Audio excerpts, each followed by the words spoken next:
If you want to level up your funk rhythm, start by isolating those 16 notes. Let me show you.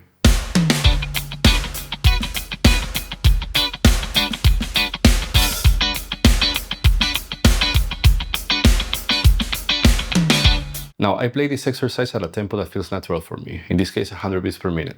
But the goal here is to slow it down to 80 beats per minute, so let's give it a try. Before we get into this exercise, let's talk a little bit about counting. So let's start by playing muted 16 notes. The idea here is going to be to tap your foot to the downbeat and use some letters to fill out the count. We're going to use the letter E, the symbol and the letter A. But it's going to sound like this: 1, E, and A. So again, I'm going to tap my foot to the downbeat and use those letters to fill out the count. It's going to sound like this: 1 E and the 2 E and the 3 E and the 4 E, the 1 E and the 2 E and the 3 E and the 4 E and the 1. Now the idea here is to find a tempo that feels really natural for you. You can go on YouTube and just type drum beat and maybe start at 70 beats per minute. If that's too slow, go to 80 beats per minute and so on. So now that we feel comfortable with those 16 notes, let's introduce our first chord. We're going to use this classic E9 chord, right? It's what I call the ultimate funk chord. Now the idea is going to be to use this chord to isolate each 16 note of the beat. We're going to start by isolating the two downstrokes, in this case the first and the third 16 note. Now the first 16 note, also known as the downbeat, sounds like this.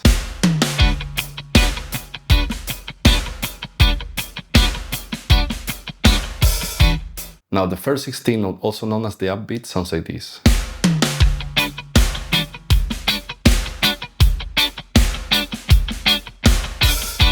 Now let's try to isolate those upstrokes. That's going to be the second and the fourth 16 note.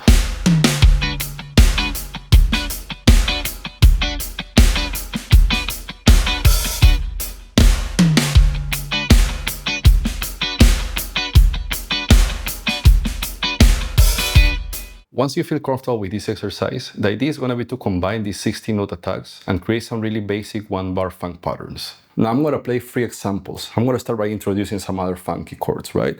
I'm going to use the top 4 strings. So I'm going to use this E7 for example 1. I'm going to use this A7 for example 2. And I'm going to use this D9 for example 3. So example 1 sounds like this.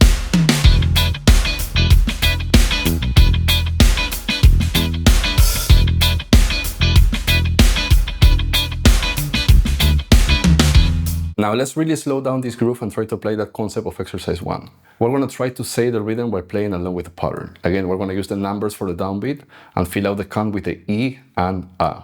Really slow is going to sound like this. 1 E and a 2 E and a 3 E and a 4 E. 1 E and a 2 E and a 3 E and a 4 E.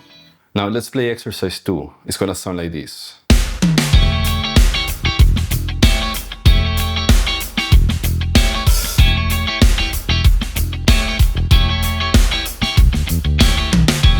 So again, let's slow it down and try to say the rhythm. Here's how that sounds. 1 E and a 2 E and a 3 E and a 4 E.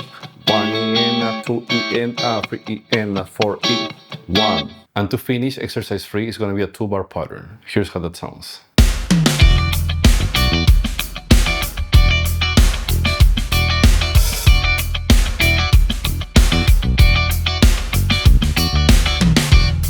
Now for the last example, let's divide the count in 2 bars, right? The first bar is going to sound like this. I'm using a D9 chord here.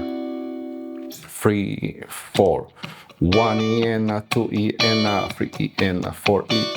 1 E and a 2 E and a 3 E and a 4 E. 1.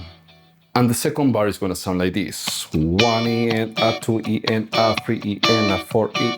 1 E and a 2 E and a 3 E and a 4 E. 1. Now if I put those 2 bars together, I have this.